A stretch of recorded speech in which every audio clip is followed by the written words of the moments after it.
বর্তমান দুনিয়াতে টপ লেভেলের যে সমস্ত আলেম আছেন আঙ্গুলে গোনার মতো কয়েকজন, এর মধ্যে একজন হলেন পাকিস্তানের আল্লামা তকি উসমানী দামাত বারাকাতুহু। তিনি এক সময় পাকিস্তানের শরিয়া আদালতের প্রধান বিচারপতি ছিলেন। আল্লামা তকি উসমানী পাকিস্তানের শরিয়া আদালতের প্রধান বিচারপতি থাকা অবস্থায় এক বক্তৃতায় তিনি বলেছিলেন,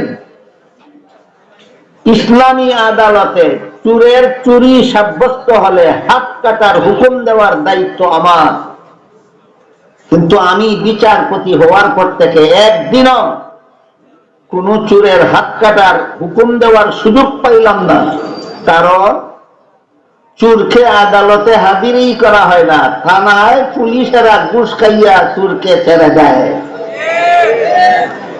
পুলিশের থানার থেকেই চোরের কাছ থেকে ঘুষ